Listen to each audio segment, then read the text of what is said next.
ihsanin ala amri dunya wa din wa ala alihi wa sahbihi faman tabi'an ila yaumil Rabbi anzilni munzalan mubarakah wa anta khairul munzilin. Raditu billahi rabba wa bil islami dina wa bi Muhammadin nabiyya wa rasulah. Allahumma shalli wa sallim wa barik ala Muhammad wa ala ali Muhammad. Yang pertama-tama yang terhormat Bapak Kepala Sekolah SD Negeri 6 Jepang dan yang kami hormati Bapak Ibu audien dari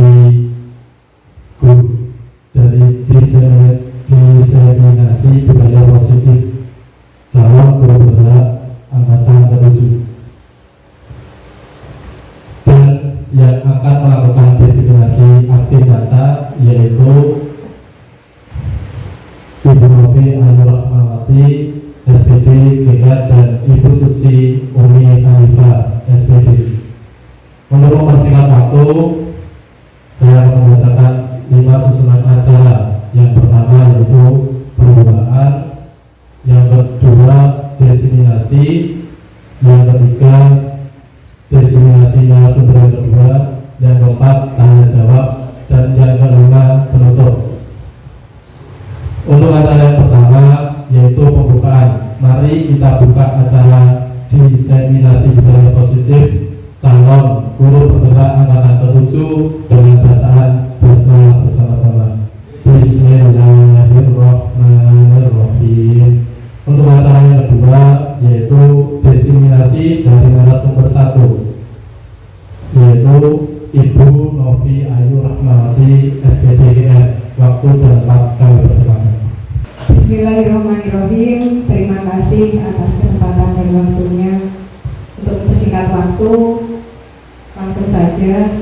Hari ini saya dan nanti bersama Ibu Suci Umi Hanifah akan sharing pengalaman tentang penerapan disiplin positif kami sebagai tugas dari calon guru penggerak angkatan 7.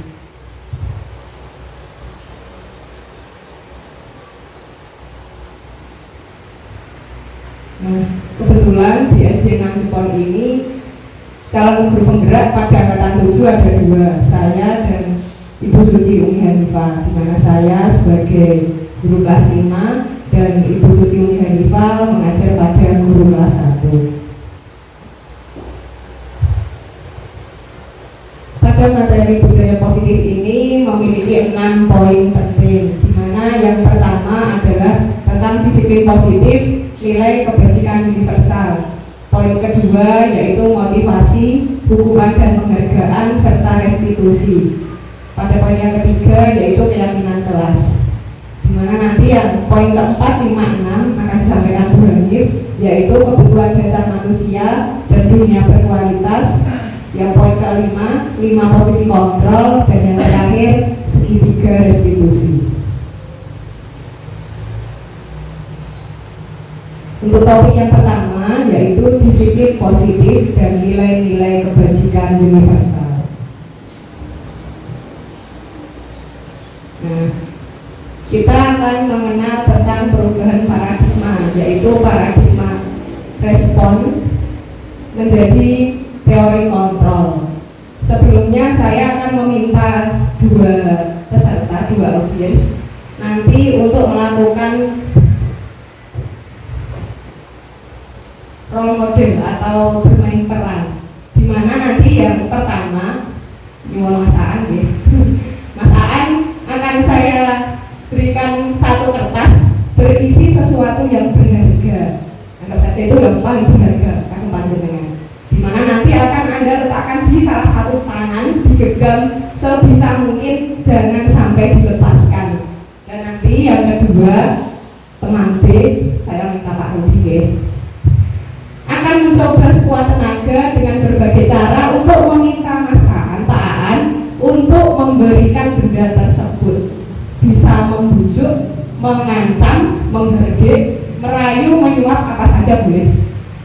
Sebisa mungkin agar Mas Aan menyerahkan. Monggo kita praktekkan sebentar.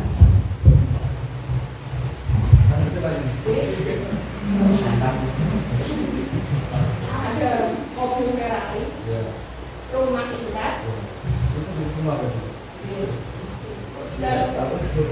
Pakai iPhone keluaran terbaru. Mau berbagi sampai mau buka.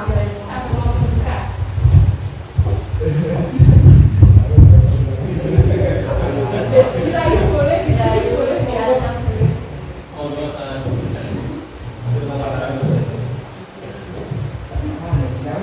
Pak, bolehkah saya melihat genggaman di tangan Bapak?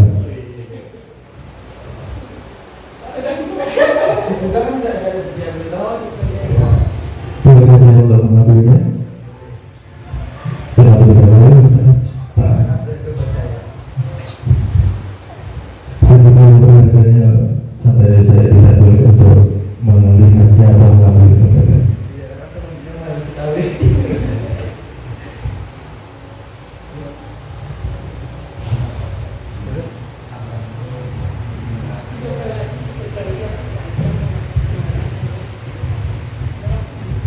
Kalau begitu berharganya, masa saya tidak boleh untuk mengambilnya atau melihatnya saja tidak boleh.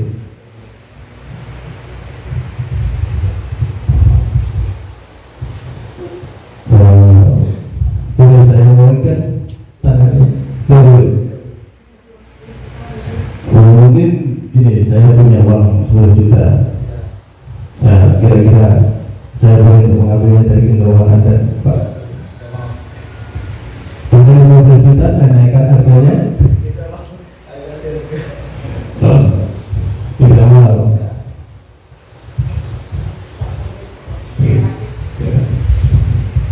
Yun, berikan tepuk tangan untuk Pak Aan dan Pak Rudi. Pak Rudi, kenapa tadi kok tidak mau membuka tangannya? Pak Aan, maaf. Pak Aan, mengapa tadi kok tidak mau membuka genggaman tangan? Karena bagi saya itu barang yang sangat berharga buat saya, dan saya mendapatkannya dengan ngomong perjuangan dan kerja keras. Nah, jadi sebenarnya yang terjadi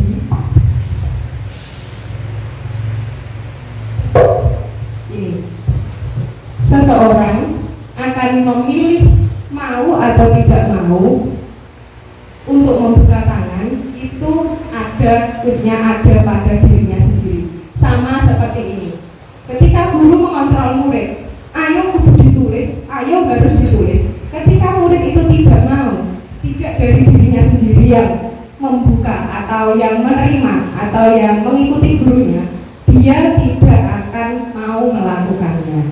Seberapapun guru itu mengancam, merayu, menghardik bahkan. Jadi yang ilusi ini biasanya kita anggap benar, bahwa guru bisa mengontrol murid, bahwa guru mengkritik yang membuat murid itu merasa bersalah, itu akan merubah karakter murid. Nah, itu adalah pandangan yang salah. Dan bahwa ilusi bahwa semua pengamatan positif akan selalu bermanfaat, dan ilusi bahwa orang dewasa memiliki hak untuk memaksa, itu juga kurang tepat. Mengapa kurang tepat? Nah, karena ini sekarang ada pergeseran dari teori stimulus respon menjadi teori kontrol pilihan, di mana yang dahulu kita berpikir bahwa semua orang kita anggap sama, ternyata tidak semua orang memiliki pandangan yang sama. Dan dahulu berperilaku buruk dilihat sebagai sesuatu yang salah. Nah, sekarang kita harus bergeser bahwa semua perilaku itu memiliki tujuan. Kita harus mendalami tujuannya dahulu dan menggiringnya melalui cara-cara yang benar agar tidak melakukan cara yang salah. Dan anggapan dulu bahwa orang lain bisa mengontrol saya dan saya bisa mengontrol orang lain, nah, itu harus kita garis bawahi. Tidak bisa, karena hanya kita sendiri yang bisa mengontrol diri kita sendiri, bukan orang lain. Begitupun juga sebaliknya, panjenengan, Anda tidak bisa mengontrol orang lain, walaupun teman, bahkan pada murid, kecuali murid itu sudah membuka diri untuk mau mau mengikuti gurunya. Tuh. Dan paksaan atau bujukan itu juga tidak akan memberikan efek jangka panjang. Dan model berpikir menang kalah itu sekarang harus bergeser menjadi model berpikir menang. Mengapa seperti itu? Karena pada dasarnya semua anak memiliki dasar yang baik. Jadi guru tugasnya untuk menggiring agar murid selalu melakukan dengan cara-cara yang benar, bukan cara yang negatif. Nah, disiplin sendiri berasal dari kata belajar, dari bahasa Latin. Namun dalam budaya kita makna itu telah bergeser menjadi melakukan sesuatu yang dilakukan seseorang pada orang lain untuk mendapatkan kepatuhan. Jadi lebih cenderung pada patuh sesuai dengan aturan, di mana tujuannya guru dapat mendidik murid agar memiliki disiplin diri sehingga mereka dapat berperilaku dengan mengacu pada nilai-nilai kebajikan universal dan memiliki motivasi intrinsik. Menurut Ki Dewantara, pendidikan adalah menuntun murid sesuai dengan kodratnya, di mana kodrat yang dimiliki murid ada dua, yaitu kodrat alam dan kodrat zaman. Kodrat alam artinya sesuai dengan kebudayaan yang ada di sekitar murid. Jadi jangan sampai diberikan pelajaran-pelajaran eksak seperti matematika, IPA, bahasa Indonesia, tapi tidak membudayakan, tidak melestarikan budayanya. Dan harus sesuai dengan kodrat zamannya, yaitu tetap bisa mengikuti tuntutan perkembangan teknologi dan zaman yang ada. Jadi kalau misalnya kita memaksa murid untuk disiplin seperti cara dulu, dipukul, dijewer, disebut, itu sudah tidak bisa. Bahkan kita sebagai guru bisa masuk ke penjara, bisa dipidana. Dimana nanti tujuannya agar murid bisa mendapatkan kebahagiaan setinggi-tingginya sebagai manusia dan sebagai anggota masyarakat itu sendiri.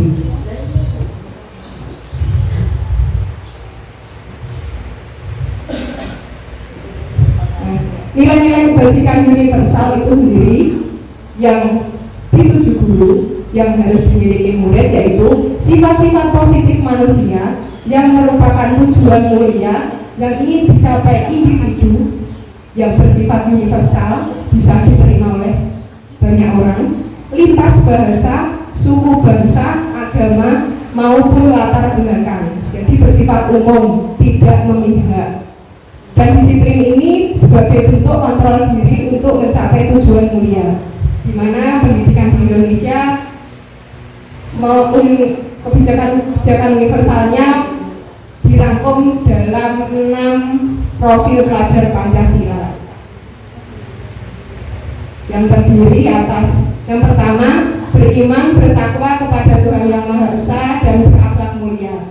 Di SD 6 Jepol sendiri sudah berjalan yang biasanya kita lakukan, yaitu seperti sholat berjamaah, sholat duha berjamaah, membaca Asmaul Husna, berdoa sebelum dan setelah pembelajaran. Jadi untuk mewujudkan profil pelajar Pancasila ini tidak selalu dalam pembelajaran saja, bisa juga melalui pembiasaan.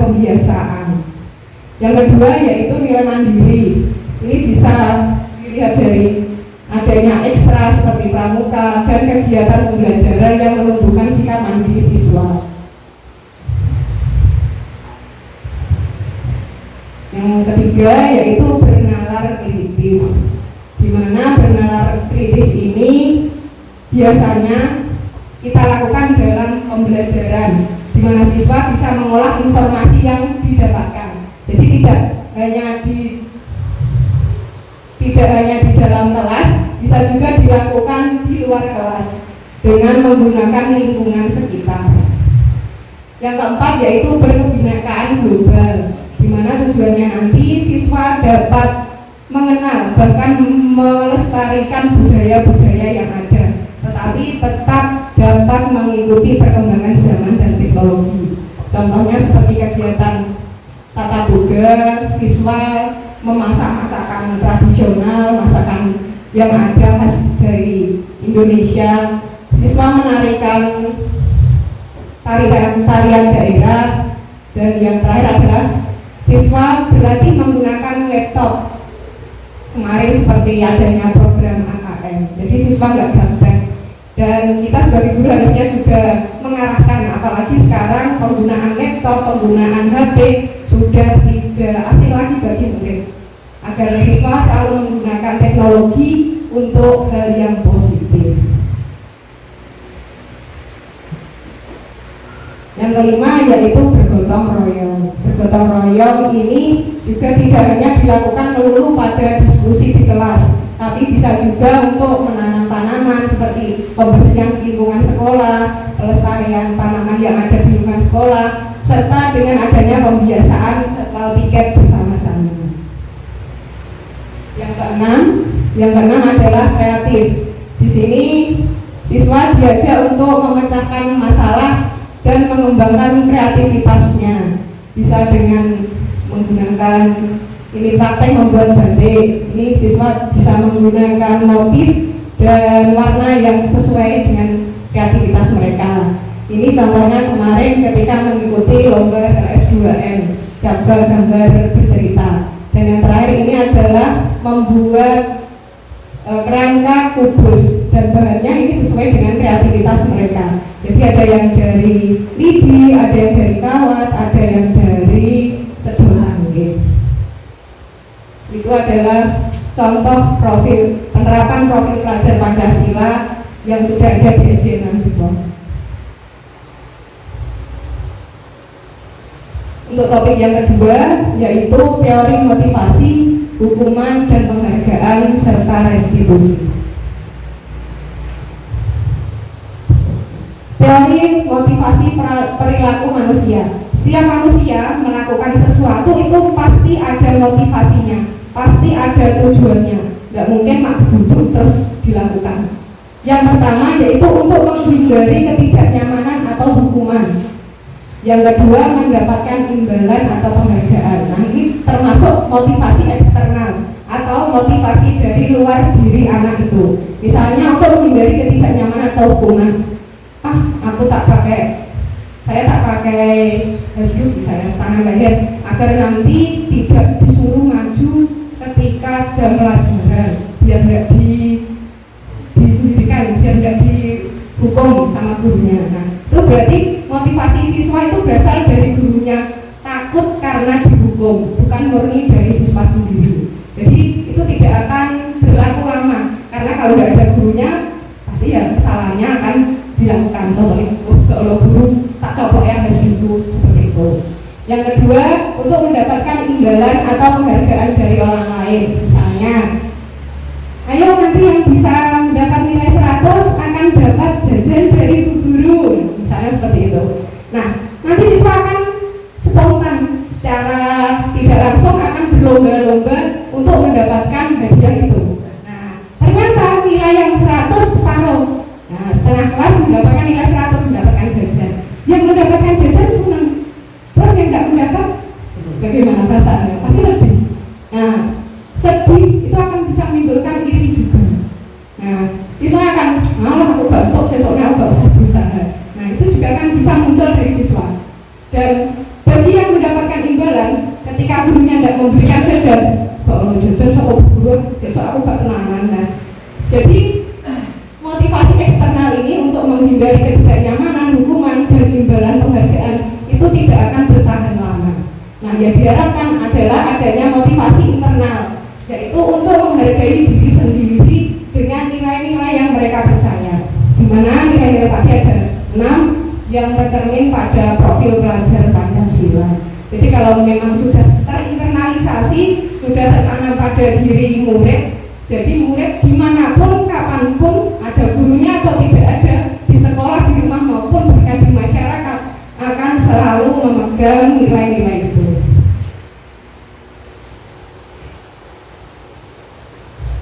Nah ini masih lanjutan yang tadi, yang kedua yaitu dihukum oleh penghargaan. Kok dihukum oleh penghargaan? Padahal menurut kita penghargaan itu bagus ya.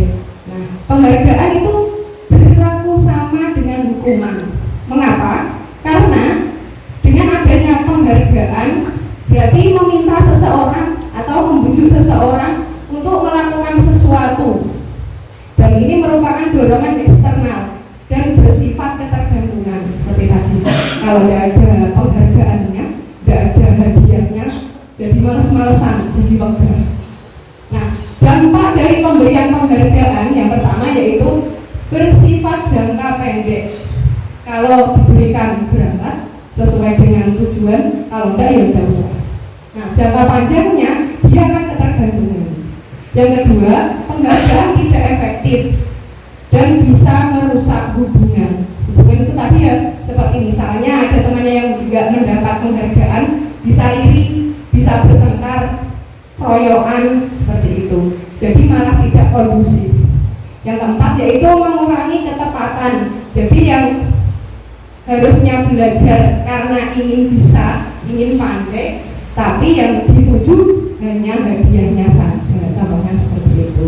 Jadi juga bisa menurunkan kualitas, bahkan mematikan kreativitas siswa. Jadi siswa hanya terpaku pada penghargaan saja, dan bahkan bisa menghukum. Kok bisa menghukum? Ya, karena itu tadi, wah saya sudah gagal, nggak bisa mendapatkan penghargaan, bahkan bisa terjadi rasa jenuh.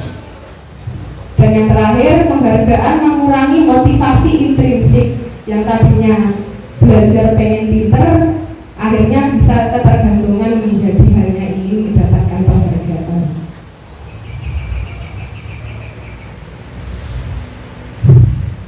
Nah, terus bagaimana sebagai guru? Nggak boleh menghukum, nggak boleh memberikan penghargaan. Nah, yang diajak yaitu guru memberikan apresiasi. Bagaimana cara memberikan apresiasinya? Yaitu dengan memberikan pengakuan kepada murid, pengakuan secara khusus, secara pribadi, dan ke semua muridnya bergantian. Jadi tidak tebang pilih, tidak hanya dipilih yang pintar saja, tapi semua murid diberikan pengakuan, diapresiasi secara konsisten serta fokus pada proses. Ini ada contohnya, misalnya kemarin saya perhatikan rasa empatimu besar sekali pada saat menolong murid baru di kelas kita. Itu bentuk apresiasi kita. Jadi ketika murid, wah saya sudah diapresiasi Bu Guru, besok saya kalau ada teman yang kurang bisa atau yang butuh pertolongan akan saya bantu, akan saya tolong. Itu akan dengan sendirinya akan menimbulkan atau menumbuhkan nilai kebajikan pada diri murid itu. Jadi tidak tergantung pada guru dipaksa guru, aku jadi tak tolongi ya, tidak seperti itu. Atau wah gara-gara sudah diberi permen, besok temanku tak tolongi semua, butuh nggak butuh tak tolong pokoknya. Tidak seperti itu. Jadi dengan cara apresiasi. Yang kedua contohnya yaitu saya menghargai kepedulianmu pada saat kamu membantu teman-temanmu di tugas kelompok. Gitu. Jadi nilai kebajikan yang diunggulkan yaitu kepedulian. Jadi kalau murid saling peduli dengan temannya tidak akan terjadi perpecahan. Yang ketiga contohnya yaitu terima kasih untuk rasa tanggung jawabmu pada saat kamu memungut kertas-kertas yang berserakan di lantai. Nah ini nilai yang ditumbuhkan yaitu tanggung jawab. Kalau murid sudah bertanggung jawab, motivasinya internal dari dalam diri murid itu sendiri. Jadi dimanapun tahu sampah, insya Allah akan dibuang langsung di tempat sampah. Tidak usah lebih diseneni gurunya, tidak usah lebih dihukum atau diperintah dulu.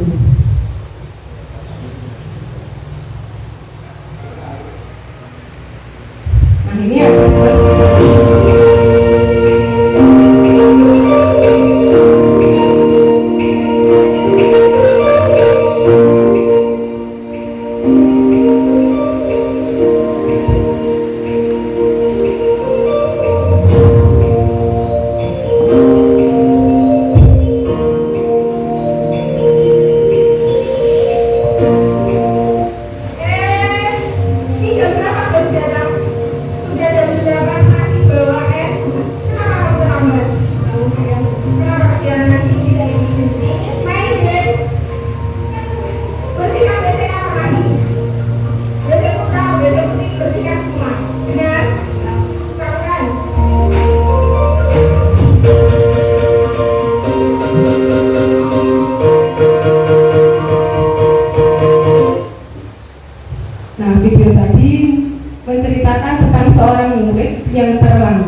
kemudian disuruh membersihkan WC atau membersihkan kamar mandi.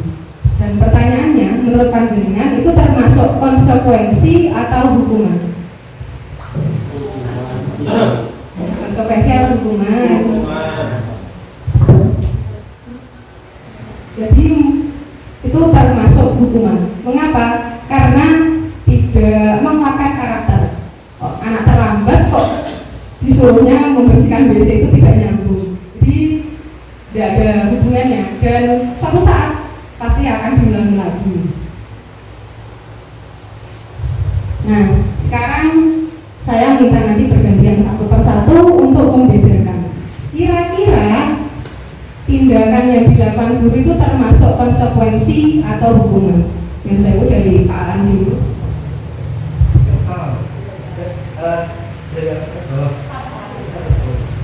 Yang pertama itu mencatat 100 kali kalimat saya tidak akan terlambat lagi karena terlambat sekolah.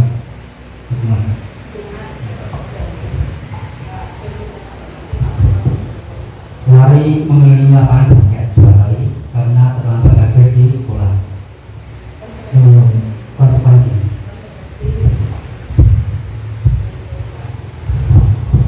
Murid diminta untuk push up 15 kali karena tidak menggunakan masker ke sekolah.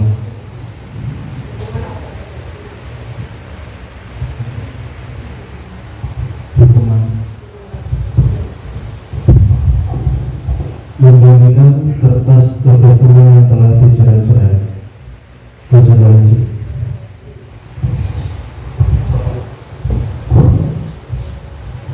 Membersihkan tumpahan air di meja tulis karena tersenggol pada saat belajar. Konsekuensi. Lari mengelilingi lapangan basket 2 kali karena terlambat 10 menit pada pelajaran PJOK. Konsekuensi. Beri tepuk tangan dulu. Terima kasih atas jawabannya. Tadi ada yang pertama tadi mencatat 100 kali kalimat. Saya tidak akan terlambat lagi karena terlambat sekolah. Biasanya disuruh nulis di buku berhalaman-halaman. Nah, itu termasuk hukuman di Pak Aan. Tapi ada juga yang jawab konsekuensi. Yang benar adalah hukuman karena tidak menguatkan nilai atau karakter murid itu. Murid kebanyakan mendapatkan capek dan bahkan merasa jera, atau misal pun tidak diulangi lagi itu karena takut disuruh nulis lagi, bukan karena terinternalisasi dia disiplin akan datang tepat waktu. Yang kedua yaitu lari mengelilingi lapangan basket karena terlambat di sekolah. Nah, ini juga tidak tepat. Ini juga termasuk hukuman karena lari mengelilingi lapangan basket itu lapangan sekolah itu termasuk hukuman fisik. Yang ketiga yaitu disuruh push up 15 kali karena tidak menggunakan masker ke sekolah. Menggunakan masker ini kan untuk menjaga kesehatan. Jadi kalau disuruh push up juga tidak ada hubungannya. Dan itu termasuk hukuman fisik juga, tidak boleh dilakukan. Yang keempat, menggantikan kertas tugas teman yang telah dicoret-coret. Itu termasuk konsekuensi.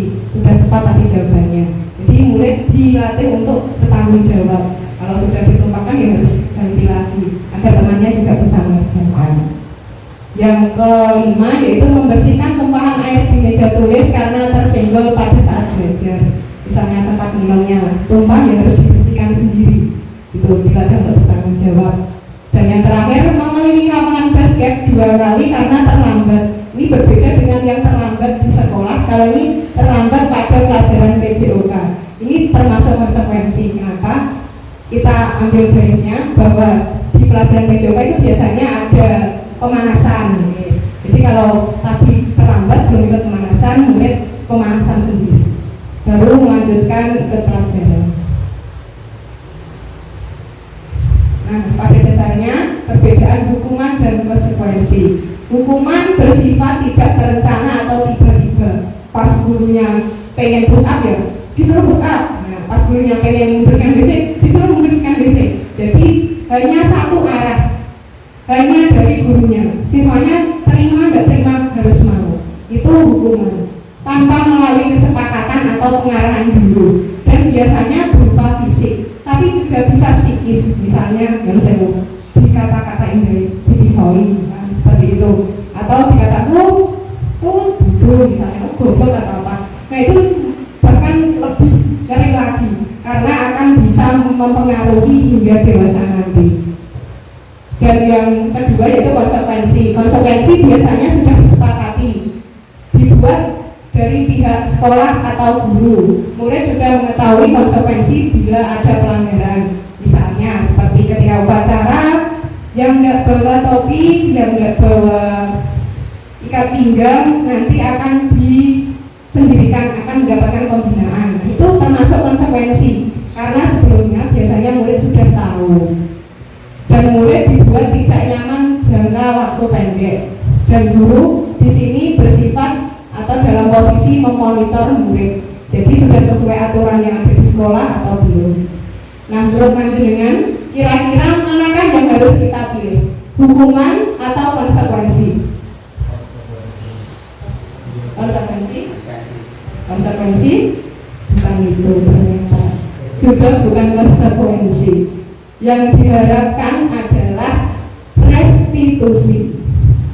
Sudah ada yang tahu restitusi?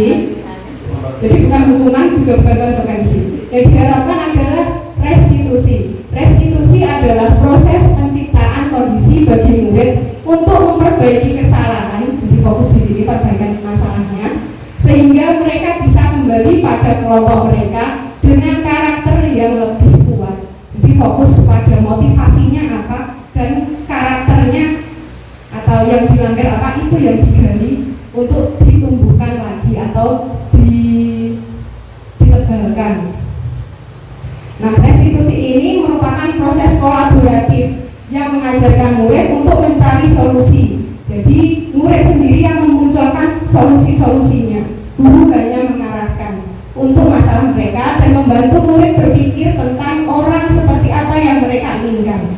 Jadi dikaitkan dengan tujuan mulia atau nilai-nilai kebijakan yang sudah ada di awal tadi, yaitu dikaitkan dengan profil pelajar Pancasila dan bagaimana mereka harus memperlakukan orang lain gitu.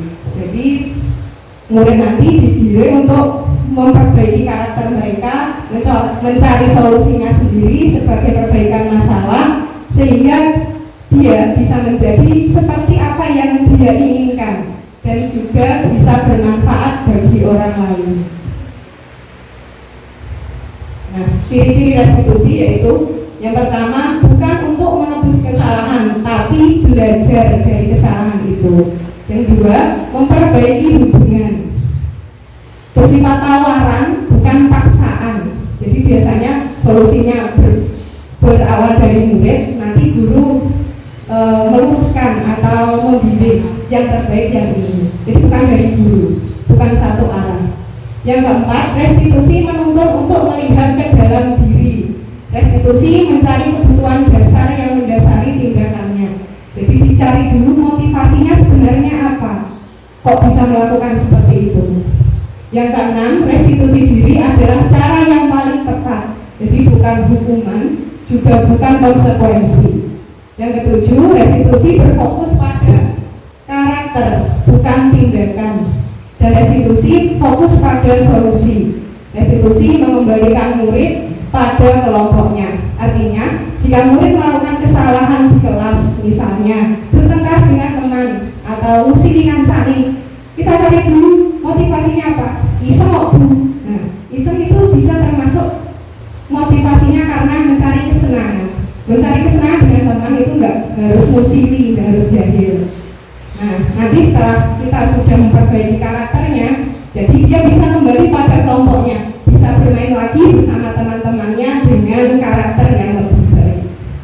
Nanti contoh restitusi akan lebih lanjut dibahas oleh Bu Suci Umi Hanifah. Untuk topik yang ketiga yaitu keyakinan kelas.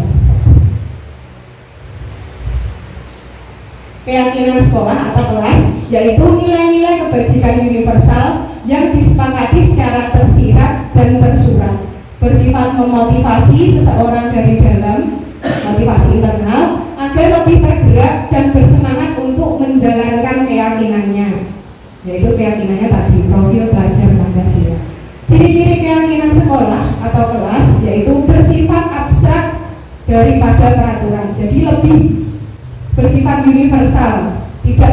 seperti peraturan.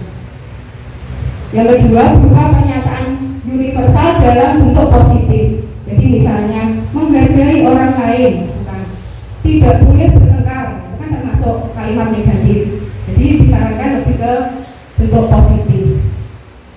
Selanjutnya, tidak terlalu banyak agar mudah diingat dan dipahami. Semua warga ikut berkontribusi dalam pembuatannya.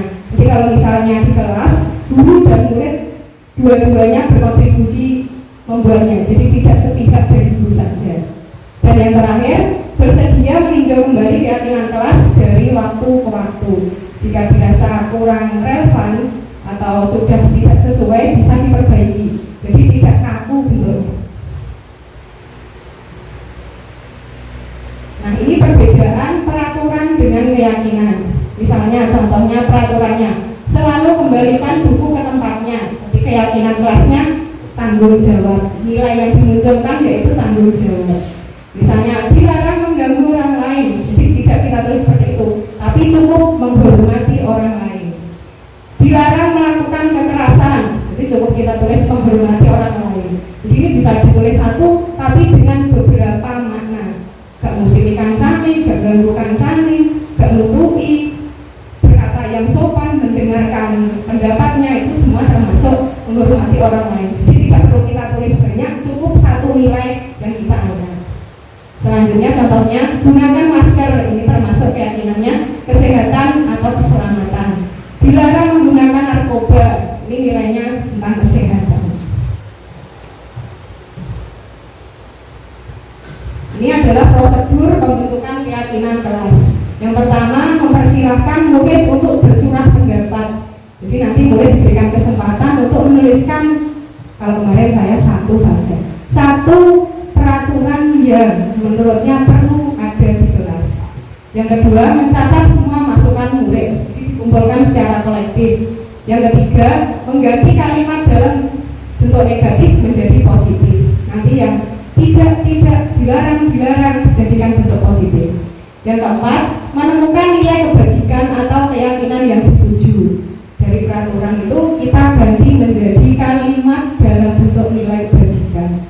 Yang kelima, kemudian meninjau ulang secara bersama-sama. Sudah cukup atau terlalu banyak atau mungkin perlu tambahan, bisa didiskusikan lagi. Yang keenam, semua warga kelas harus menyetujuinya dan ditandatangani bersama. Jadi tidak sepihak dari guru seperti peraturan sekolah, seperti tata tertib. Tapi kalau ini keyakinan kelas, ini guru dan murid sama-sama menyetujuinya. Dan yang terakhir, keyakinan kelas diletakkan di dinding yang mudah dilihat semua warga kelas. Untuk kelas 5 ada di pojok belakang. Sudah saya tempelkan kemarin bersama anak-anak. Nah, selain adanya keyakinan kelas dalam pelaksanaannya, guru juga bisa melakukan diskusi tanggung jawab dan hak agar kegiatan belajar dan belajar dalam pembelajaran bisa lebih enak. Jadi bisa di-share ke muridnya, bisa didiskusikan bahwa tugasnya guru itu mendidik, mengajar, menjawab pertanyaan, dan lain-lain. Guru tugasnya bukan menyakiti, jadi nanti harus disepakati bahwa tidak ada jewer-menjewer, pukul-memukul, atau memaksa untuk belajar, itu juga tidak boleh. Kalau contoh tugas murid yaitu belajar, mencoba, menghasilkan yang terbaik dari dirinya. Jadi tidak bisa kita memaksa semua murid harus mendapatkan nilai di atas 80. Nah, itu tidak bisa. Kalau memang kemampuannya belum sampai itu, sampai kapanpun jika belum bisa, tidak mungkin bisa tercapai. Gitu. Dan contoh yang bukan tugas murid yaitu menyakiti, mengeluh, merusak barang pribadi atau orang lain, mengeluh, kesel bu, kok sinau, kok nulis saya. Nah, itu bukan tugas murid. Jadi nanti kalau sudah disepakati, diberi tugas harus dilaksanakan. Gitu. Terus merusak barang pribadi atau orang lain. Nah, misalnya pinjam pulpen teman terus diprotoli, dilepas-lepas, dihabiskan atau dirusak. Kalau ini sudah kita sepakati, tentunya nanti kegiatan belajar mengajar selain adanya keyakinan kelas lebih berjalan secara efektif. Nah ini tadi contoh keyakinan kelas yang kemarin saya buat dengan anak-anak. Terdapat 5 poin dan ini sudah ditandatangani semua murid dan saya juga. Ini video proses pembentukan keyakinan kelas.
contoh-contohnya seperti apa agar murid lebih jelas dalam penerapannya.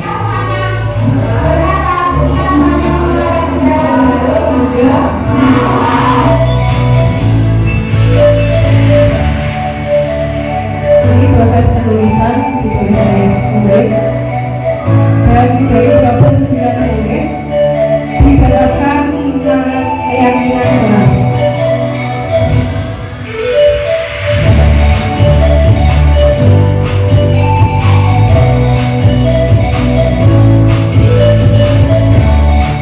Proses ditandatangani oleh semua murid. Jadi semua benar-benar sudah sepakat menyetujui. Begitu juga dengan gurunya, tidak ada murid. Guru juga ikut menandatangani. Jadi hari ini kita sudah membuat kesepakatan, sudah menuliskan pendapat masing-masing, sudah kita kelompokkan. Akhirnya tulis ada 5 poinnya, yaitu berdoa sebelum dan sudah pembelajaran, masukkan keluar kelas tepat waktu, mengerjakan tugas dengan tanggung jawab, menghargai diri sendiri dan memaknai serta disiplin dan jujur. Ini adalah kesepakatan kita, keyakinan kita bersama. Karena pada kelas 5, murid-murid dari topik dari laki-laki juga kita menyepakati bersama, sudah ditandatangani bersama. Jadi sudah kita membuat keyakinan kelas, mudah-mudahan makin baik lagi, semakin maju dan semakin sukses. Amin.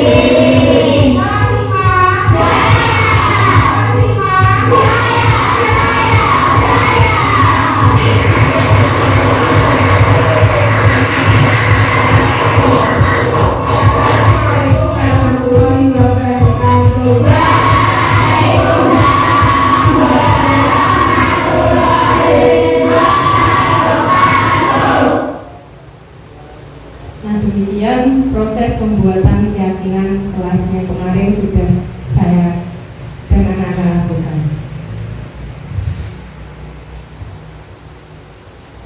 Demikian sharing tentang budaya positif dari saya. Untuk topik selanjutnya dilanjutkan oleh Bu Ani. Terima kasih kepada Bu Novi Ayu Rahmawati SPDKR yang telah menyampaikan diseminasi budaya positif, yaitu untuk acara yang ketiga diseminasi dari narasumber yang kedua, Ibu Suci Umi Hanifah SPD. Waktu dan tempat kami persilakan. Assalamualaikum warahmatullahi wabarakatuh. Terima kasih Bapak Ibu guru hebat. Masih semangat ya hari ini. Sebelum topik kita lanjutkan, monggo Bapak Ibu untuk menghilangkan rasa pegel-pegel atau ngantuk barangkali ya, bisa jumeneng sekedar untuk ongkek-ongkek badan. Monggo Bapak Ibu. Bismillahirrahmanirrahim. Di sini perkenalkan, mungkin ada yang belum kenal ya dari SD lain. Di sini saya pribadi dengan nama Bu Hanif. Di sini saya akan menyampaikan topik 4, 5, dan 6. Kita lanjutkan dari topik 4 yang berjudul kebutuhan dasar manusia dan dunia berkualitas. Mungkin sudah ada yang pernah mendengar atau sudah ada yang tahu apa sih kebutuhan dasar manusia? Mungkin Bapak Ibu salah satunya apa Pak? Makan. Mungkin ada Bapak Ibu yang lain selain makan? Beribadah. Mungkin ada tambah lagi dari Bapak Ibu guru? Istirahat. Oke, terima kasih ya. Mangga kita lihat apa sih kebutuhan dasar manusia dan dunia berkualitas itu. Next. Oke, ternyata Bapak Ibu guru, 5 kebutuhan dasar manusia. Manusia itu mempunyai 5 kebutuhan dasar. Yang pertama adalah kebutuhan untuk bertahan hidup. Yang kedua, kasih sayang dan rasa diterima. Yang ketiga adalah kebebasan. Yang keempat, kesenangan, dan yang kelima adalah penguasaan. Mungkin dari di sini tadi ada Pak Suwanto yang menjawab makan ya Pak ya. Oke, kalau makan itu masuknya kebutuhan untuk bertahan hidup. Demikian ya. Next kita lanjutkan ya. Emang.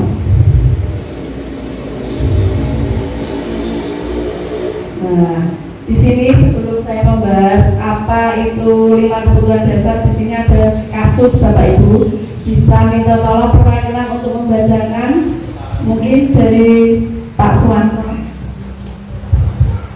Kasus pengantar guru wali kelas dari kelas 2 di SD Pelitahan sedang bingung menghadapi ulah salah satu murid di kelasnya, yaitu Doni.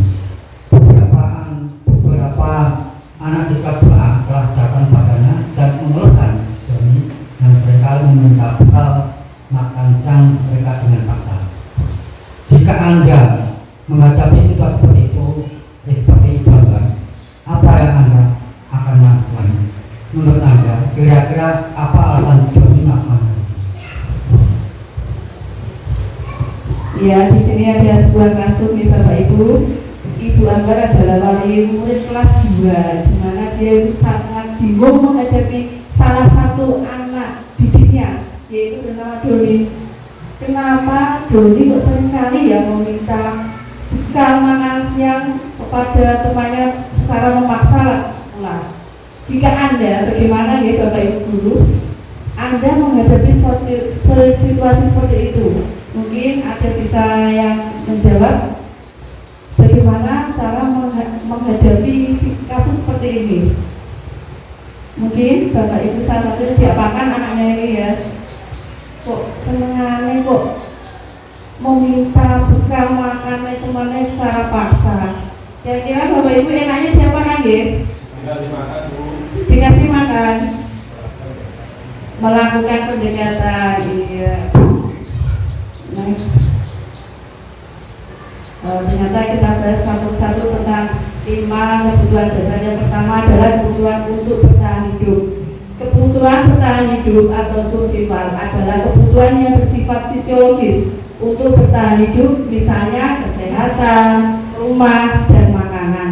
Dalam kasus Doni di atas, apabila jawaban Doni, bila kita panggil, ternyata Doni menjawab karena ia lapar dan orang tuanya tidak membawakannya bekal makan siang. Nah, maka di sini Doni, kebutuhan apa yang sudah dipenuhi? Maka kebutuhan Doni adalah untuk memenuhi kebutuhan bertahan hidup. Apa yang dilakukan Doni? Ternyata dia ingin makan, karena dia, iya betul sekali Bapak Wanto. Maka kebutuhan dasar yang sedang berusaha dipenuhi oleh Doni adalah kebutuhan untuk bertahan hidup, yaitu makan. Kemudian kita lanjut. Yang kedua, kebutuhan dasar kasih sayang dan rasa diterima. Apa itu? Kebutuhan untuk disayangi dan diterima meliputi kebutuhan akan hubungan dan koneksi sosial, kebutuhan untuk memberi dan menerima kasih sayang, dan kebutuhan untuk merasa menjadi bagian dari suatu kelompok. Kebutuhan ini juga meliputi keinginan untuk tetap terhubung dengan orang lain, teman, guru, dan keluarga. Anak-anak yang memiliki kebutuhan dasar kasih sayang dan rasa diterima yang tinggi biasanya ingin disukai dan diterima oleh lingkungannya. Dalam kasus Doni tadi, apabila Doni menjawab bahwa alasannya mengambil bekal temannya karena dia merasa senang temannya jadi memperhatikan dia. Ketika temannya melaporkan pada guru dan guru memberitahu orang tuanya, sehingga orang tuanya jadi memperhatikan dia. Nah, disinilah Doni berusaha untuk memenuhi kebutuhan dasarnya, yaitu kebutuhan akan kasih sayang dan rasa diterima. Dilarang ya Bapak Ibu. Di sini Doni minta memaksa bekal temannya dengan paksaan. Ternyata dia ingin apa Bapak Ibu? Dia ingin diperhatikan, ya. Mungkin orang tuanya yang bekerja sibuk, tidak pernah membawa bekal, tidak pernah mengurusi teman-teman yang lain membawa bekal, ternyata Doni tidak dibawakan. Nah, dengan paksa dia, karena karena ingin diperhatikan temannya, diperhatikan gurunya, diperhatikan terutama orang tuanya, dia dengan maksa meminta bekal temannya. Nah, itu salah satu contoh kebutuhan Doni, yaitu untuk memenuhi kebutuhan akan kasih sayang dan rasa diterima. Yang ketiga adalah kebebasan. Kebutuhan untuk bebas adalah kebutuhan akan kemandirian, otonomi, memiliki pilihan, dan mampu mengendalikan arah hidup seseorang. Anak-anak dengan kebutuhan kebebasan yang tinggi, menginginkan pilihan, perlu banyak bergerak, suka mencoba-coba hal baru, dan menarik, dan tidak terlalu terpengaruh orang lain. Dalam kasus di atas, apabila jawaban Doni adalah merasa bosan dengan bekal makanan yang dibawakan ibunya dari rumah, bekalnya mungkin selalu sama ya Bapak Ibu, jadi bosan aku kok makannya bekal kok tahu tempe terus gitu, kok gak pernah ikan seperti teman-teman yang lain, mungkin dalamnya begitu. Nah, oleh karena itu dia ingin mencoba makanan teman-temannya yang beraneka ragam. Oh, ternyata ada yang bawa ikan, aku loh gak tahu dibawa ibuku ngomongin bawanya tahu tempe. Nah, makanya dengan paksa Doni itu mengambil bukan makanan temannya. Nah, di sini Bapak Ibu berarti Doni adalah sedang berusaha memenuhi kebutuhannya akan kebebasan. Nah, Doni kan bisa memilih ya Bapak Ibu. Misalnya kalau aku sajane setiap hari tahu tempe, sajane sehari ini, ya bisa memilih, itu merupakan suatu kebutuhan, yaitu kebebasan ya Bapak Ibu. Yang keempat adalah kesenangan. Kebutuhan akan kesenangan adalah kebutuhan untuk mencari kesenangan, bermain, dan tertawa. Pada dasarnya kebiasaannya anak adalah bermain ya Bapak Ibu. Anak-anak dengan kebutuhan dasar kesenangan yang tinggi biasanya ingin menikmati apa yang dilakukan. Mereka juga berkonsentrasi tinggi saat mengerjakan hal yang disenangi. Misalkan ya, di kelas mungkin ada salah satu atau dua anak yang suka menggambar. Dia akan antusias sekali ketika silakan menggambar, wah sangat senang sekali. Berbeda kalau anak ketika disuruh menulis, kalau dia tidak suka menulis, misalkan dia akan tidak bersemangat. Biasanya anak itu suka menggambar ya. Mereka suka permainan. Nah, dalam pembelajaran bisa juga kita terapkan belajar sambil bermain, suka bergurau, suka melucu, dan juga menggemaskan. Dalam kasus di atas, bila Doni menjawab bahwa ia melakukannya karena iseng saja, dan ia menikmati ekspresi wajah teman-temannya yang kesal karena diambil makanannya, dan menurut dia ekspresi teman-temannya itu lucu. Nah, di sini maka berarti Doni sedang berusaha memenuhi kebutuhannya akan kesenangan. Di sini Doni ketika melihat bekal temannya yang diambil, wajah kacanya mungkin marah, lesu atau gimana, nah itu merupakan suatu kebahagiaan bagi Doni. Nah, disinilah Doni itu berusaha untuk memenuhi kebutuhannya akan kesenangan. Mungkin wajahnya lucu atau gimana ya. Selanjutnya adalah penguasaan. Kebutuhan ini berhubungan dengan kekuatan untuk mencapai sesuatu dan memiliki rasa harga diri. Kebutuhan ini meliputi keinginan untuk dianggap berharga, kompeten, diakui, dan dihormati. Anak-anak yang memiliki kebutuhan dasar akan penguasaan yang tinggi biasanya ingin selalu menjadi pemimpin dan selalu ingin mencapai yang terbaik. Dalam kasus di atas, apabila jawaban Doni adalah dia merasa hebat karena temannya jadi takut dengan dia dan menuruti keinginannya, maka sebetulnya Doni sedang berusaha memenuhi kebutuhan dasarnya akan kekuasaan. Mungkin ada nggih Bapak Ibu di kelas masing-masing, wah aku wedi wong kaya enak, itu mungkin karena takut karena sama Doni, maka ketika diambil bekalnya dia oke-oke saja, tidak apa-apa karena merasa ketakutan. Nah, di sini Doni itu berarti berusaha untuk memenuhi kebutuhan dasarnya, yaitu kekuasaan. Nah, dunia berkualitas, apa sih dunia berkualitas itu? Dunia berkualitas Anda adalah tempat khusus dalam pikiran Anda, tempat Anda menyimpan gambaran representasi dari semua yang Anda inginkan. Bisa berisi orang-orang, hal-hal dan apa saja yang terbaik dalam hidup Anda dan membuat Anda merasa bahagia dan terpenuhi kebutuhan dasar Anda. Dunia berkualitas bersifat lebih unik dan personal. Murid kita juga mempunyai gambaran dunia berkualitas mereka. Tentunya sebagai guru, kita ingin mereka memasukkan hal-hal yang bermakna dan nilai-nilai kebajikan yang hakiki ke dalam dunia berkualitas mereka. Bila guru dapat memerdekakan murid, maka murid akan meletakkan dirinya sendiri sebagai individu yang positif dalam dunia berkualitas, karena mereka menghargai nilai-nilai kebajikan. Nah, di sini kita dapat menyimpulkan di Bapak Ibu, ternyata kebutuhan manusia itu ada 5 yang sudah saya pitat satu-satu tadi. Nah, di sini kalau ada masalah, hakikinya kita melakukan pendekatan, betul apa yang dikatakan oleh Pak Rudi, pendekatan sakjane kenapa kok bocah Doni tadi ya, kok sampai meminta bekal makan siang kepada temannya, memaksa sakjane apa? Ternyata apa yang dilakukan Doni itu untuk memenuhi kebutuhan manusia, kebutuhannya dia. Kita lanjut ke topik yang kelima, ya.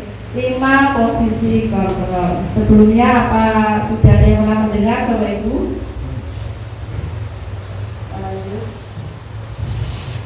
Nah, di sini ada 5 posisi kontrol. Yang pertama adalah penghukum, yang kedua pembuat merasa bersalah, yang ketiga teman, yang keempat pemantau, dan yang kelima adalah manajer.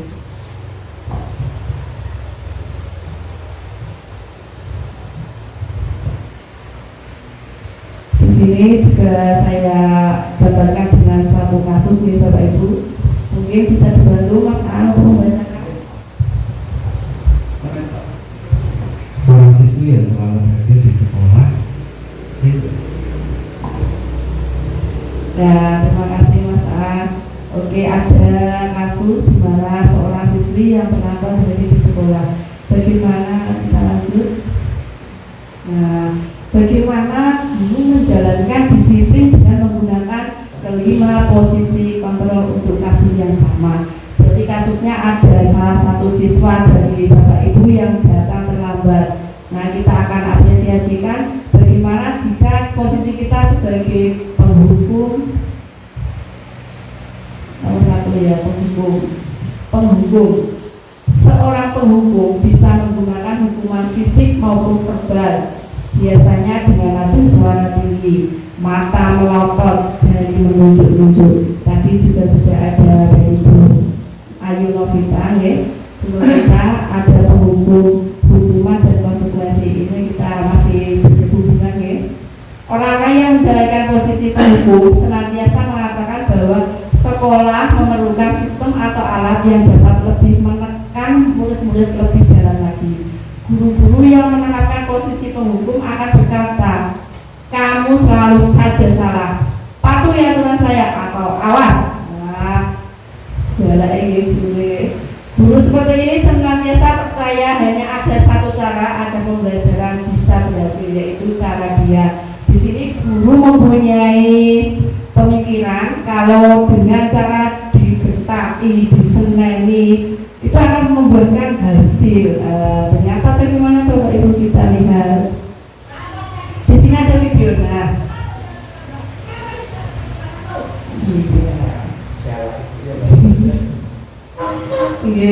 Di situ ada salah satu. Nah, penghukum seperti itu Bapak Ibu, nunjuk-nunjuk, melotot, nyeneni, nah itu salah satu posisi kontrol sebagai penghukum. Ampun ya Bapak Ibu sama anak-anak ya. Yang kedua adalah membuat merasa bersalah. Pada posisi ini biasanya guru akan bersuara lebih lembut. Pembuat rasa bersalah akan menggunakan keheningan yang membuat orang lain merasa tidak nyaman atau rendah diri. Kata-kata yang keluar dengan lembut akan seperti biasanya kata-katanya ada rasa kecewa ya. Ibu sangat kecewa sekali dengan kamu. Nah, di posisi ini murid akan memiliki penilaian diri yang buruk tentang diri mereka. Murid merasa tidak berharga dan telah mengecewakan orang-orang yang disayanginya. Di berikut saya ada video juga bagaimana kita sebagai guru ketika berada posisi sebagai pembuat merasa bersalah.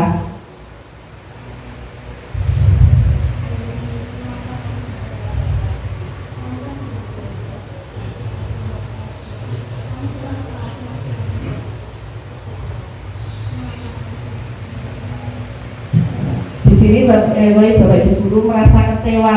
Kenapa? Padahal dia sudah berjanji, tapi kok diulangi lagi, merasa kecewa sekali terhadap siswa tersebut. Nah, dari ini anak akan tetap merasa bersalah. Nah, kita sebagai teman, yang ketiga adalah kita sebagai teman. Guru pada posisi ini tidak akan menyakiti murid, namun akan tetap berupaya mengontrol murid melalui persuasi atau mengajak, membujuk, mempengaruhi. Guru di posisi teman menggunakan hubungan baik dan humor untuk mempengaruhi seseorang. Mereka biasanya akan berkata, ayo bantulah bagi bapak ya. Nah, posisi teman pada guru bisa negatif ataupun positif.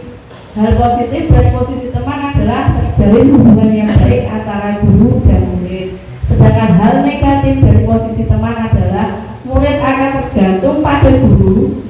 Murid dapat merasa dikecewakan dan tidak mau lagi berusaha. Nah, ini juga saya bikin video bagaimana posisi kita kalau menghadapi kasus kita berpihak menjadi seorang teman, bagaimana?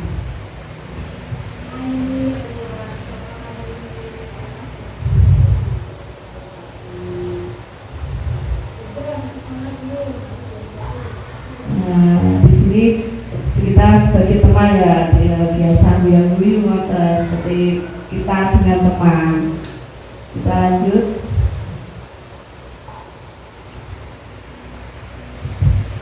Yang keempat adalah sebagai pemantau. Memantau berarti mengawasi. Posisi pemantau berdasarkan pada peraturan-peraturan dan konsekuensi.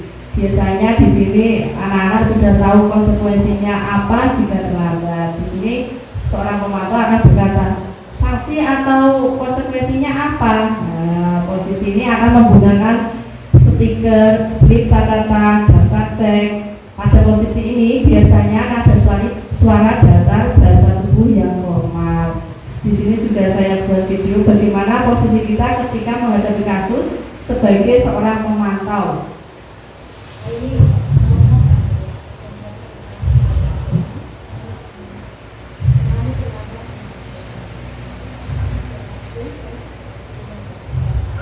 Nah, di sini anak ditanya, apa konsekuensinya jika terlambat ke sekolah?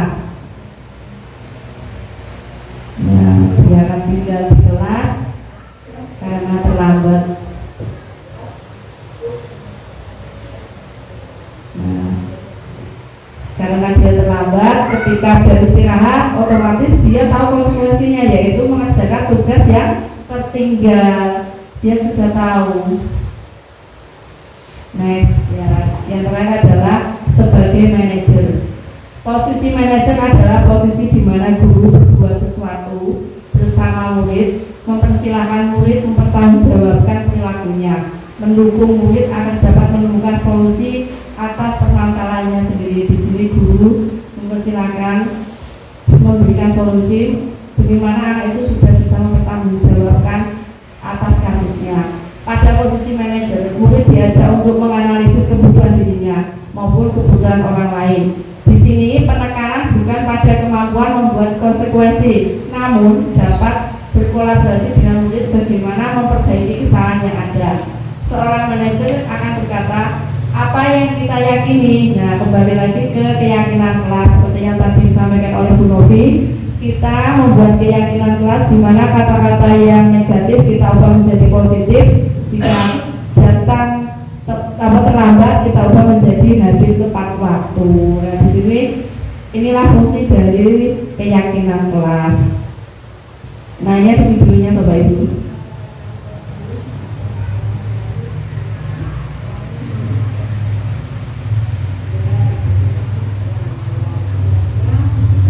Nah, di sini apa solusinya kalau terlambat?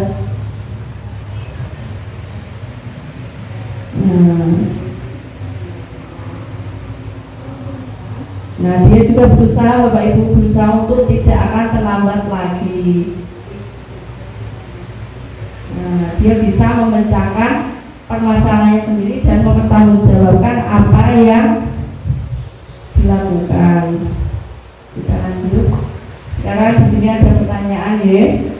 Sama saya beri 1, 2, 3, 4, 5, 6 pertanyaan.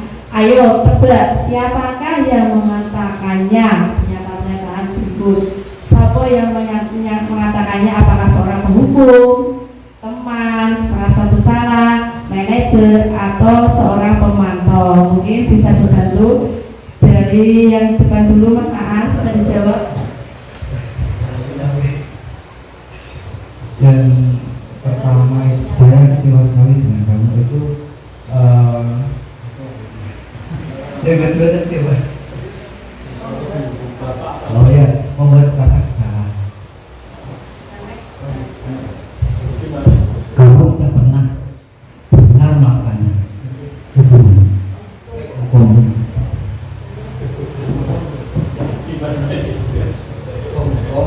Membuat rasa bersalah, kemudian memantau dan manajer. Saya lakukan demi Bapak dan Ibu.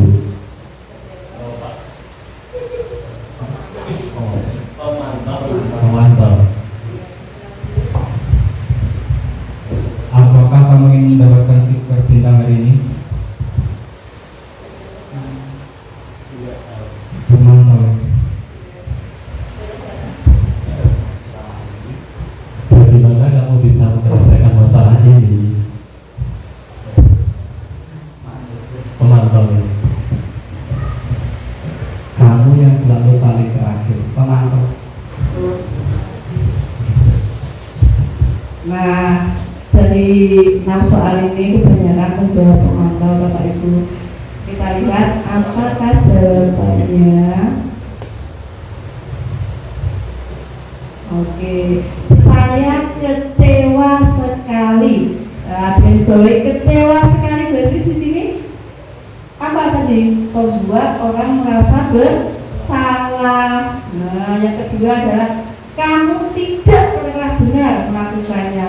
Nah, ini wis di vote kowe kurang tahu benar melakukannya. Nah, ini merupakan suatu penghukum. Ayolah lakukan demi Bapak. Nah, Ibu. Berarti kita sebagai teman, di sini sebagai teman. Kemudian selanjutnya, apakah kamu mau mendapatkan stiker bintang hari ini? Nah, dilindungi dengan stiker bintang, yaitu sebagai pemantau. Nah, kemudian bagaimana kamu bisa menyelesaikan masalah ini? Di sini kita bertanya, anak itu diberi sudah punya solusi. Nah, ternyata kalau terlambat sekolah solusinya seperti ini. Nah, itulah kita sebagai manajer. Kemudian terakhir adalah kamu selalu yang paling terakhir. Nah, gue mesti paling terakhir selalu lah. Kata-kata selalu ini digarisbawahi berarti sebagai penghukum. Kita lanjut.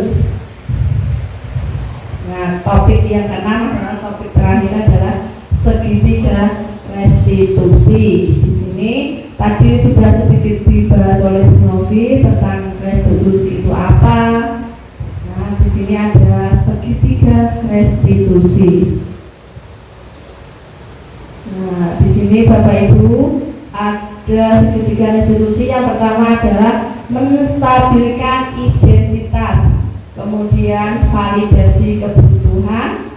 Yang ketiga adalah menanyakan keyakinan. Menstabilkan identitas biasanya kita, jika anak dalam kasus tadi ya terlambat sekolah, anak melakukan kesalahan, kita memberikan kata-kata seperti ini Bapak Ibu. Kamu bukan satu-satunya yang pernah melakukan ini. Jadi anak itu tidak hanya kamu yang terlambat, bukan mungkin Bapak Ibu guru dulu juga pernah melakukannya, mungkin membuat kesalahan. Seperti biasa Bapak Ibu, manusia itu adalah tidak pernah betul-betul ada salahnya. Nah, maka kita akan menstabilkan identitas si anak.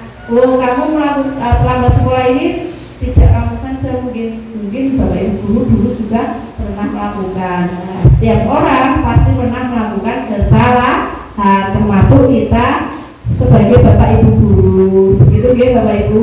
Kemudian kita lanjut validasi kebutuhan. Adakah cara yang lebih efektif untuk mendapatkan apa yang kamu butuhkan? Biasanya berkata seperti itu. Kemudian kamu tentu punya alasan mengapa melakukan itu. Nah, setiap perbuatan mempunyai alasan. Alasannya apa? Anak melakukan kesalahan itu. Nah, kemudian menanyakan keyakinan. Nah, sebelumnya kan di kelas sudah ada keyakinan kelas yang telah disepakati. Nah, kita apresiasikan ke menanyakan keyakinan, kira-kira nilai-nilai apa yang telah kita sepakati. Nah, apakah di keyakinan kelas mungkin dalam hati tepat waktu delala dia datang terlambat. Nah, apakah itu sudah sesuai dengan nilai-nilai yang disepakati tadi? Kamu ingin menjadi orang yang seperti apa? Ditanyakan.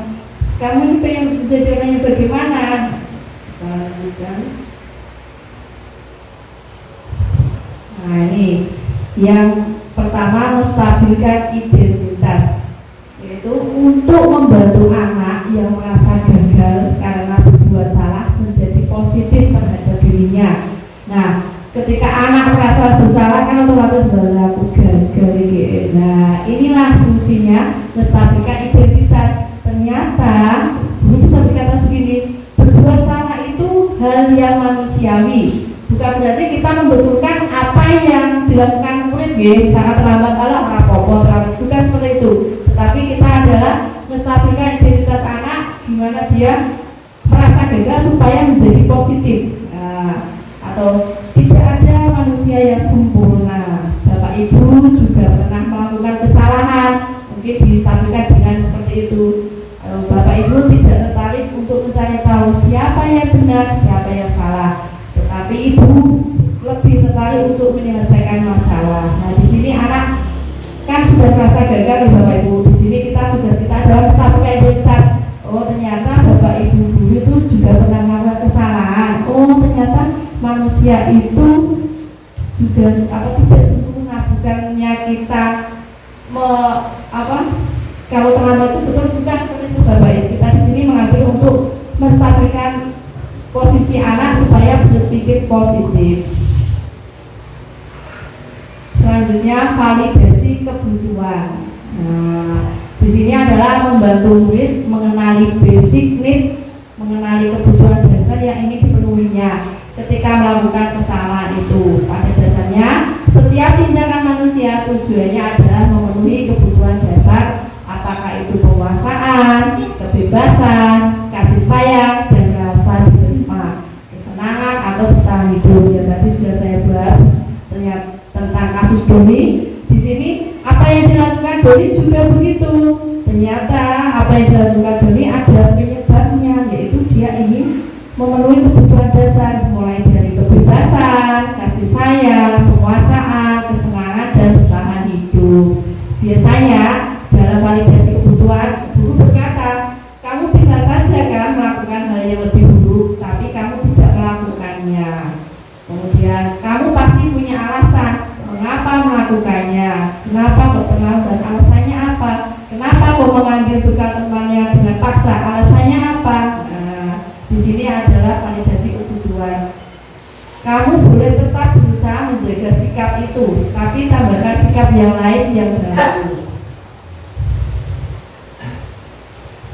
Kita lanjut, menanyakan keyakinan yang sudah dibuat kita hubungkan dengan ini. Anak melihat kesalahannya dihubungkan dengan norma sosial dan nilai-nilai yang mendasari manusia berinteraksi dengan orang lain. Kita tadi bertanya apa sudah sesuai dengan keyakinan yang kelas yang kita buat. Mungkin seperti itu, karena keyakinan kelas kita buat bersama-sama dan disepakati bersama-sama, tidak hanya oleh guru kepada murid, tetapi sama-sama kita buat dan oleh semua murid dan guru. Kemudian kita kerjakan juga sama-sama. Nah, biasanya di dalam menanyakan keyakinan, guru berkata, apa nilai yang kita percaya di kelas atau sekolah kita? Nah, nilai-nilai universal apa yang telah kita sepakati? Kelas yang ideal itu seperti apa sih? Nah, ditanyakan kembali ke anak. Oh, ternyata keyakinan kelas kemarin saya buat hadir tepat waktu. Berarti kelasnya tidak sesuai dengan yang disepakati. Atau kelas yang ideal itu seperti apa sih? Sajane aku pengen kelasnya bagaimana? Nah, itu kan dalam pembuatan keyakinan kelas. Sajane kelas mbok pengen ini piye? Apa sing rame ae? Apa sing melayu-melayu ae? Apa yang aman, nyaman, senang? Nah, begitu ya. Kamu atau Bapak Ibu guru bisa berkata, kamu ingin jadi anak seperti apa? Sajane ini kamu pengen menjadi apa toh? Melakukan ini. Nah, itu dihubungkan dengan keyakinan kelas yang sudah kita buat. Nah, di sini juga ada videonya segitiga restitusi Bapak Ibu. Contohnya, contoh segitiga restitusi.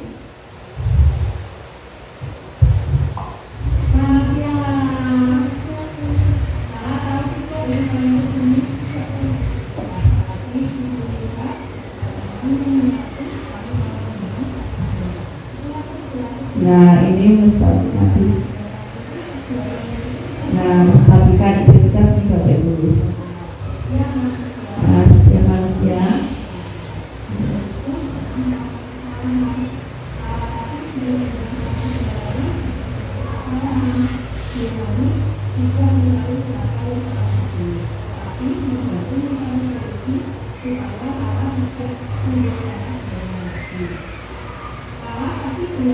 nah, ini validasi tadi alasannya apa? Ternyata Lala melakukan itu karena sekalinya benar-benar buat sampah. Nah, kita hubungkan dengan keyakinan kelas yang sudah dibikin. Nah, ini benar-benar menjaga kebersihan bersama.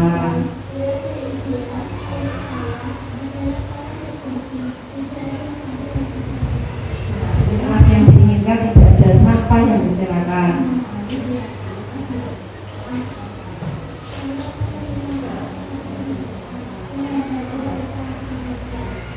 Nah, solusinya dia ingin membantu Bapak Ibu. Di sini kasusnya adalah ketika temannya ada yang menyapu, kemudian dia malah membuang sampah di dekat yang menyapu. Tujuannya apa? Ternyata Lala melakukan itu tujuannya agar sekalian disapu oleh temannya. Nah, untuk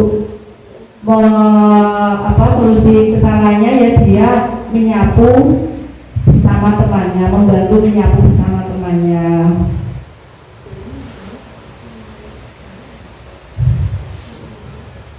Oke, terakhir adalah kesimpulan.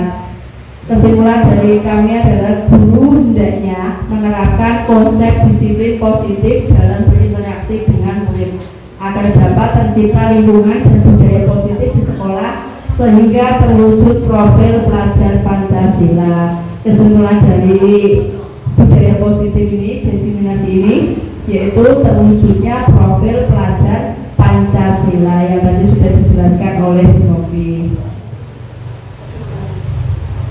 Nah, terima kasih, tergerak, bergerak, dan menggerakkan. Terima kasih untuk hari ini.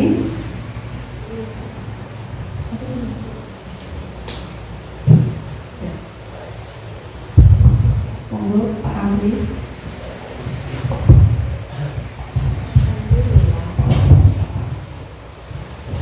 Terima kasih pada Ibu Suci Umi Hanifah SPT yang telah memberikan pembelajaran tentang diseminasi budaya positif. Untuk keseluruhan acara yang keempat yaitu tanya jawab, karena tadi sudah dijelaskan tentang diseminasi budaya positif yang begitu jelas oleh kedua narasumber yaitu Ibu Novita Ayu Rahmawati SPDVR dan Ibu Suci Umi Hanifah. Maka poin yang keempat tanya jawab. Monggo para audien yang mau bertanya dipersilakan. Mas Anu bertanya.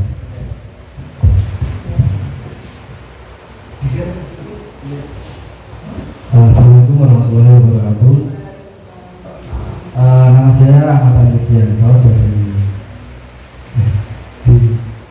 Ya, ada satu hal yang perlu saya tanyakan tadi, jenengan menjelaskan tentang 5 posisi kontrol gitu. Kira-kira itu untuk penerapan di sekolah itu posisi manakah yang baik digunakan untuk guru dan mengapa? Terima kasih. Monggo bisa dijawab Bu Novi atau Bu Hanifah. Oke, terima kasih atas pertanyaan dari Pak Aan. Dari kelima posisi kontrol tersebut, manakah yang sebaiknya digunakan? Mungkin ada salah satu atau dua Bapak Ibu guru mungkin yang bisa membantu sebelum saya menjawab pertanyaan. Mungkin di posisi manakah kelima itu yang paling baik, yang paling bagus, yang kita akan terapkan kepada anak didik kita? Yang mana Bapak Ibu? Sebagai apa? Pembuat merasa bersalah. Apa Mas Aan bisa mungkin dibantu? Bebas, monggo. Bagaimana? Pak Wanto? Bisa dibuat kolaborasi kelima orang. Iya, betul. Jenengan bisa membantu mungkin? Sebelum saya menambahkan. Oke, terima kasih untuk Pak Wanto sama Pak Aan. Di sini benar sekali untuk Pak Wanto bisa dikombinasi, tetapi sebaiknya kita sebagai guru berusaha untuk memposisikan diri kita sebagai manajer Pak G. Nah, kalau dikombinasikan mungkin bentak-bentak anak didik kita. Nah, kenapa seperti itu? Karena dengan posisi manajer bisa membuat anak bertanggung jawab, merdeka. Nah, kalau sudah anak punya tanggung jawab, merasa merdeka, tentu akan menciptakan suatu lingkungan sekolah yang aman dan nyaman. Kira-kira anak merasa nyaman tidak kalau sudah merasa merdeka, sudah punya tanggung jawab? Kira-kira kelasnya akan terbentuk aman dan nyaman. Begitu tambahan dari saya. Mungkin ada tambahan dari Bu Novi, bisa? Sudah, terima kasih. Mungkin ada pertanyaannya lagi? Untuk memberikan waktu satu pertanyaan lagi, karena tadi sudah dijawab oleh Bu Hanif dengan sesingkat-singkatnya dan sejelas-jelasnya. Satu pertanyaan lagi buat Pak Rudi.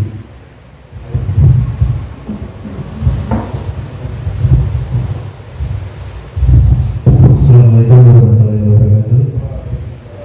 Nama saya Rubianto. Saya mau bertanya ke Bu Novi tentang tadi materi tentang hukuman dan konsekuensi. Ada satu hal pertanyaan yang ingin saya tanyakan. Jika misalkan ada siswa yang melakukan suka atau yang melakukan malak atau meminta uang ke temannya, apakah kita boleh menghukumnya agar anak itu tidak? Terima kasih. Terima kasih Pak Rudi, langsung mau ditanggapi oleh Bu Novi. Terima kasih atas pertanyaannya. Jadi tadi kita sudah membahas tentang penghukum dan konsekuensi. Jadi misalnya ada anak yang melakukan kesalahan, jadi sebaiknya tidak dihukum dan tidak menerima konsekuensi, tetapi melakukan restitusi. Gitu. Jadi apapun bentuk kesalahannya dihindari untuk memberikan hukuman dan konsekuensi. Jadi restitusi tadi terdiri dari 3 langkah. Kita buka sebentar ya.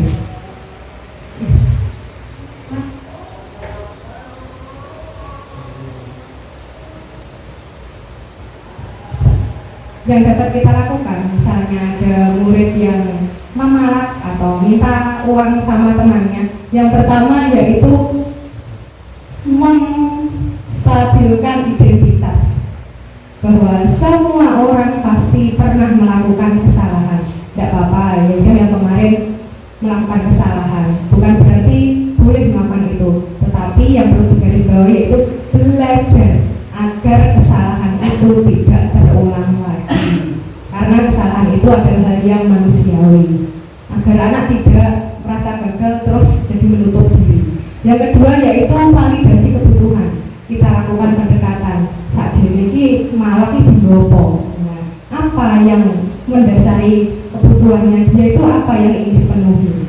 Kalau misalnya karena saya tidak diberi uang saku Bu atau Pak, saya nggak diberi uang saku orang tua karena memang misalnya terbatas kemampuan ekonominya, dia pengen jajan seperti teman-temannya, akhirnya ujung-ujungnya malah misalnya jawabannya seperti itu. Jadi kita tahu bahwa dia ingin memenuhi kebutuhan untuk bertahan hidup. Namanya anak kegiatan seharian nggak jajan ya bisa saja melakukan hal seperti itu. Yang ketiga, menanyakan keyakinan.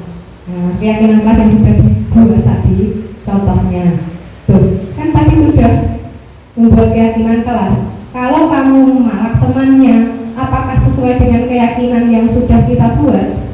Nah, otomatis nanti murid menjawab, tidak Bu, keyakinan mana yang sudah dilanggar? Misalnya menjawab, menghargai diri sendiri dan orang lain. Kalau seperti itu, memalak teman, memaksa memberikan uangnya sesuai tidak dengan keyakinan menghargai diri sendiri dan orang lain, pasti jawabannya tidak sesuai.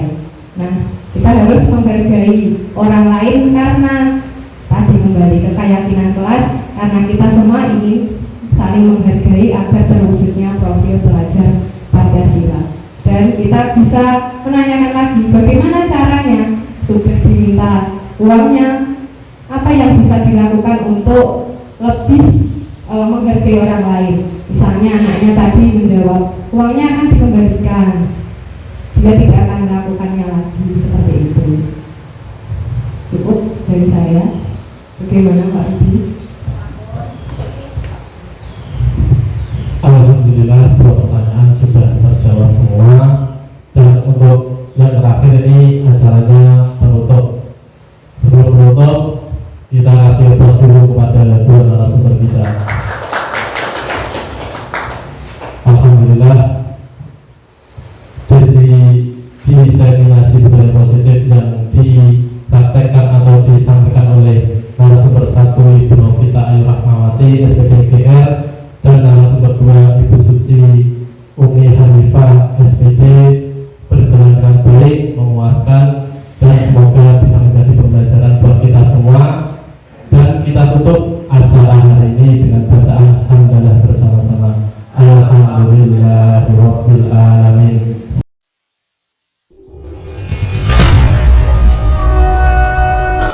Bismillahirrahmanirrahim. Assalamualaikum warahmatullahi wabarakatuh. Perkenalkan, saya Yudo Supriyono SPD selaku Kepala SD Negeri 6 Jepon. Pada hari Sabtu tanggal 4 Februari tahun 2023, guru-guru kami dari calon guru penggerak angkatan ke-7 yaitu Ibu Novita Ayu Rahmawati SPD GR dan Ibu Suci Umi Hanifah SPD telah melaksanakan diseminasi tentang budaya positif, dan alhamdulillah berjalan dengan sukses dan lancar. Dengan adanya diseminasi ini, saya mengharapkan guru-guru dan seluruh warga SD Negeri 6 Jepon dapat termotivasi untuk melaksanakan budaya positif. Kemudian budaya positif ini khususnya tentang segitiga restitusi dapat melatih murid-murid untuk menyadari kekeliruannya dan bisa memperbaiki dengan motivasi dari dirinya sendiri, di mana guru membimbing murid pada posisi kontrol sebagai manajer. Semoga dapat bermanfaat bagi kita semua. Terima kasih. Wassalamualaikum warahmatullahi wabarakatuh. Assalamualaikum warahmatullahi wabarakatuh. Perkenalkan, saya Huriti Kristiono SPD selaku guru kelas 2 di SD Negeri 6 Jepon. Pada hari Sabtu 4 Februari 2023 telah mengikuti diseminasi tentang budaya positif yang dipaparkan oleh rekan-rekan kami CGP Angkatan 7, yaitu Ibu Novita Ayu Rahmawati dan Ibu Suci Umi Hanifah. Selama ini saya belum mengetahui tentang keyakinan kelas, 5 posisi kontrol guru, dan segitiga restitusi. Dengan adanya diseminasi ini, saya termotivasi untuk menerapkan budaya positif agar dapat meningkatkan mutu pendidikan di SD Negeri 6 Jepon. Terima kasih. Wassalamualaikum warahmatullahi wabarakatuh. Assalamualaikum warahmatullahi wabarakatuh. Perkenalkan, nama saya Safa, kelas 1. Perasaan saya setelah membuat keyakinan kelas adalah sangat senang. Dan adanya keyakinan kelas menjadi bersih dan belajar lebih semangat, sehingga suasana kelas menjadi aman dan nyaman. Terima kasih. Wassalamualaikum warahmatullahi wabarakatuh. Assalamualaikum warahmatullahi wabarakatuh. Perkenalkan, nama saya Kevin, kelas 1 SD.